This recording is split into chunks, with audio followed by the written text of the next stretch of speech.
దేశ రాజధాని Delhi 70వ republic day వేడుకలకు ముస్తాబవుతోంది. ఈ వేడుకలకు ప్రభుత్వం అన్ని ఏర్పాట్లను పూర్తి చేస్తోంది. అన్ని ప్రభుత్వ భవనాలు విద్యుత్ దీపాల వెలుగుల్లో దగదగలాడుతున్నాయి. ఈసారి వేడుకలకు దక్షిణాఫ్రికా అధ్యక్షుడు సిరిల్ రామఫోసా ముఖ్య అతిథిగా హాజరు కానున్నారు. ఇప్పటికే భద్రతను కట్టుదిట్టం చేసి ఎలాంటి అవాంఛనీయ ఘటనలు జరగకుండా కట్టుదిట్టమైన చర్యలు తీసుకుంటోంది ప్రభుత్వం. రిపబ్లిక్ డే ఏర్పాట్లపై మరింత సమాచారం మా ప్రతినిధి కృష్ణ చైతన్య అందిస్తారు. 70వ రిపబ్లిక్ డే వేడుకలకు దేశ రాజధాని ఢిల్లీ ముస్తాబవుతుంది.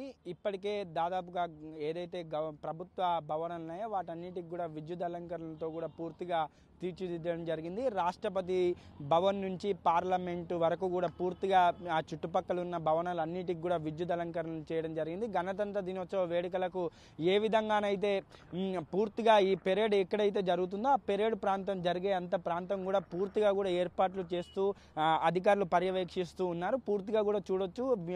ఏదైతే వీక్షకులు కూర్చునేదానికి కూడా సీట్లను ఏర్పాటు చేశారు. ఆ సీట్లతో పాటుగా వారు విజువల్స్ అంటే చాలా దూరం ఉంటుంది కాబట్టి ఒక కిలోమీటర్ అలా ఉంటుంది కాబట్టి ఆ దృష్టిని కనబడకపోతే కనబడే విధంగా కూడా వాటన్నిటిని కూడా తీర్చిదిద్దే విధంగా కూడా ఈజీగా కనబడే విధంగా కూడా ఎల్ఈడి స్క్రీన్లను కూడా ఏర్పాటు చేయడం జరిగింది. ఇప్పుడు ప్రభుత్వానికి సంబంధించిన ఆఫీస్ ఏవైతే ఉన్నాయో వాటన్నిటికి కూడా పూర్తిగా కూడా విద్యుత్ అలంకరణలతో రంగుల విద్యుత్ అలంకరణతో కూడా అలాగే వీటి యొక్క గొప్పగా విశిష్టత కల్పించే విధంగా కూడా పూర్తిగా కూడా వీటిని వివిధ రంగులతో కూడా లైట్లతో కూడా తీర్చిదిద్దడం జరిగింది. దాదాపుగా కూడా అన్ని ఏర్పాట్లు అనేవి పూర్తయిపోయాయి. ఇప్పటికే పెరేడ్కు సంబంధించి కూడా జవాన్లు ఇప్పటికే కసరత్తులు అలాగే పెరేడ్ ఏ విధంగా సాగాలి అనే వాటిపైన కూడా పూర్తిగా కూడా ఒక కసరత్తు పూర్తిగా అయిపోయింది అని కూడా చెప్పుకోవచ్చు.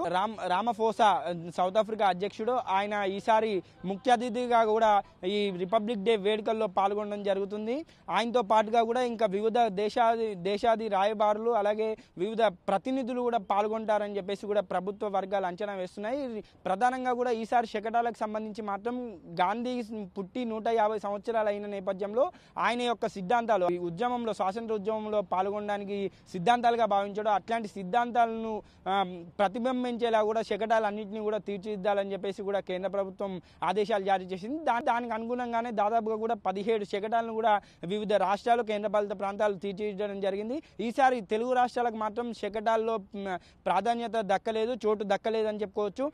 కానీ మిగతా 17 మాత్రం వివిధ రాష్ట్రాలకు అలాగే కేంద్రపాలిత ప్రాంతాలకు ఇవ్వడం జరిగింది. దాని తర్వాత ఏదైతే 6 శకటాలు మాత్రం కేంద్ర ప్రభుత్వానికి సంబంధించి వివిధ మంత్రిత్వ శాఖలు రూపుదిద్దుతున్నాయి. మొత్తం 17+6 మొత్తం 23 శకటాలు కూడా ఈరోజు ప్రదర్శింపబడతాయి. అలాగే సైనిక విన్యాసాలు, సాంస్కృతిక కొన్ని కార్యక్రమాలతో పాటుగా అలరించడానికి కూడా పూర్తిగా కూడా ఏర్పాట్లు చేయడం జరిగింది. వీక్షకులకు సంబంధించి తగు జాగ్రత్తలు కూడా తీసుకుంటున్నారు. ఇంకా భద్రతాపరమైన చర్యలు మాత్రం ఇప్పటికే కట్టుదిట్టమైన భద్రతను కూడా చేశారు. క్షుణ్ణంగా పరిశీలిస్తున్నారు. ఎయిర్పోర్టుకు సంబంధించి ఎయిర్పోర్ట్లో కూడా వివిధ దేశాల నుంచి ఏ విధంగా వస్తున్నారు, ఎలా వస్తున్నారు అనే విషయాలపైన కూడా పూర్తిగా కట్టుదిట్టమైన పరీక్షలు చేసిన తర్వాత వారిని పూర్తిగా కూడా భద్రతా రీత్యా కూడా పూర్తిగా వారన్నింటినీ పూర్తిగా చెక్ చేసిన తర్వాతనే కూడా ఢిల్లీలోకి అలౌ చేస్తున్నారు. ఈ పరిసర ప్రాంతాలు ఏదైతే గణతంత్ర వేడుకలు జరిగే పరిసర ప్రాంతాలు ఏవైతే ఉన్నాయో పార్లమెంట్ కానీ అలాగే రాష్ట్రపతి భవన్, ఇండియా గేట్, ఈ తదితర ప్రాంతాలన్నింటినీ కూడా పూర్తిగా ఇప్పటికే ఆర్మీ హ్యాండ్ ఓవర్లోకి తీసుకోవడం జరిగింది. ప్రతి వెహికల్స్ను కానీ అలాగే వచ్చే వారిని విజిటర్స్ని కానీ పూర్తిగా కూడా వారు క్షుణ్ణంగా తనిఖీలు చేస్తున్నారు. ఎలాంటిది కూడా అంటే ఏదైనా ప్రమాదం సంభవిస్తే ఇది దేశ ప్రతిష్టకు సంబంధించిన విషయం కాబట్టి ప్రభుత్వం కూడా అలాగే ఆర్మీ పూర్తిగా కూడా ఒక కట్టుదిట్టమైన ప్రణాళికతోనే ఉన్నాయి. ఎప్పటికప్పుడు సీసీ కెమెరాలను ఏర్పాటు చేసి మానిటరింగ్ రూమ్ ద్వారా కూడా భద్రతను పర్యవేక్షిస్తూ ఉన్నారు. కెమెరామెన్ సంజయ్తో చైతన్య, 10 టీవీ, న్యూఢిల్లీ.